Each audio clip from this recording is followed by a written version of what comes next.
Real Madrid 3, Celta Vigo 2, and let's be honest, we escaped with a victory. But the victory is not the only good thing in this match. It's not the main thing that we're gonna speak about, because for sure we won, and for sure we are still in the title race. And what is the next match?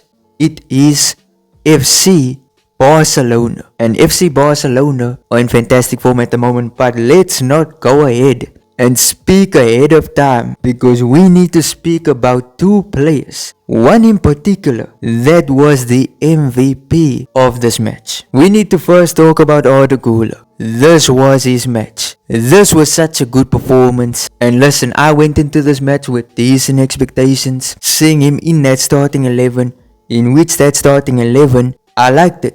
I thought it was decent. I thought, with all the injuries, Rodrigo being out, Rudiger, Alaba, Mendy, I thought this was a good lineup. Best possible lineup you could have chosen. And we performed. The team performed. And the one guy who I'm going to speak about, Arda Güler. From start to finish, a fantastic display. Fantastic display. And with our Clasico coming up, he has to start this match. Because let's talk first of all about how the match started. The match started out in a fantastic way. Arda was playing well, combining with the attackers, controlling the tempo and the pace of the entire match. And listen, I remember from the previous video I made about Arda Güler, many of you guys in that comment section, I have to give you props. Because I referred to Arda Güler as a right winger. I said he plays best in the right midfield. But actually, I'm proven wrong. This guy's all-around attack. He's good everywhere on the pitch. And he was played in the center. He played so well in the center. And he controlled the game so well. Controlling the game, controlling the tempo. Making some brilliant passes. It all led up to the corner kick. Corner was taken quickly. Valverde to Arda Güler on that right side of the pitch. And he scores a bullet of a goal. This was so great. Literally, I was off my seat. I know all of you guys watching, you guys were off your seat. This guy's just incredible. Why was he sitting on the bench all of this time? We will never understand. We will truly never understand. What was Carlo Ancelotti doing?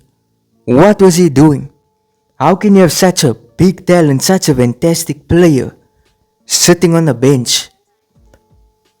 It's unforgivable. We should not be forgiving Ancelotti for doing this. Because we were robbed of some fantastic performances and maybe even winning some matches due to Arda possibly playing. But thinking even deeper into this, there was times he didn't even grace the pitch. There was times he didn't even step foot on the pitch. It's disgusting. How can you keep such a talented player on the bench for the entire match? It's crazy. And with the upcoming Barcelona match, Arda Güler has to start.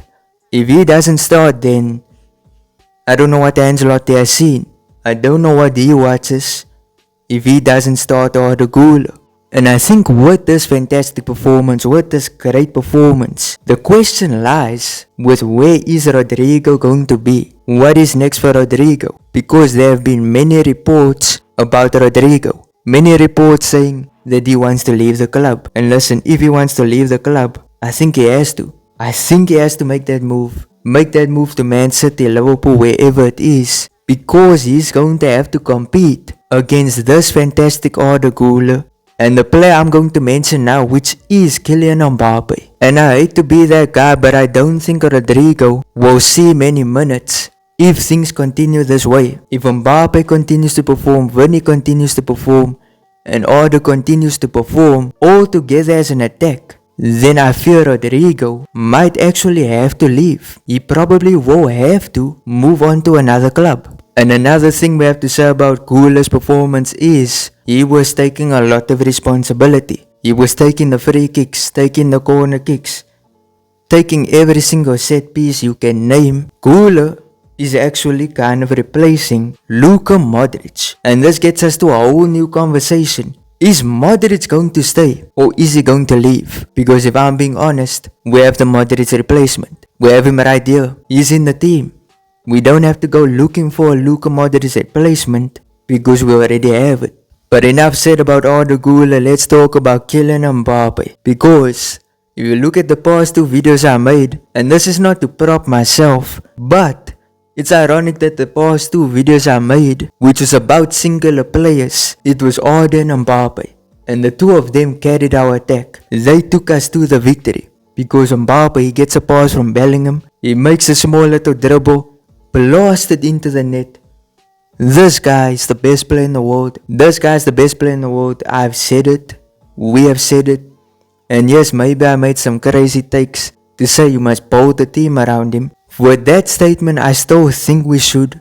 But I don't know. I'm not fully convinced. But overall, he had a fantastic performance. He scored that rocket of a goal. And then in the second half, he was given yet another great pass from Arda Güler. So that's 1 goal and assist for Güler, 2 goals for Kylian Mbappé. Overall, the two of them were the MVPs. And without the two of them's individual brilliance, we probably wouldn't have won this match. And if we didn't win this match, then the league is over. We are going to just play La Liga matches for the sake of playing it, for the sake of finishing the season. Because if we drop points here, we would go below Barcelona by even more than 4 points. But there is some serious concerns regarding our defense. As you know, Rudiger's injured, Alaba's injured, Ferland Mendy's injured, and now we are stuck with Asensio, Tchouameni, Fran, and Vasquez. Now the thing is, Asensio performed really well in the game, but when they took him off, did you see how the defense suffered?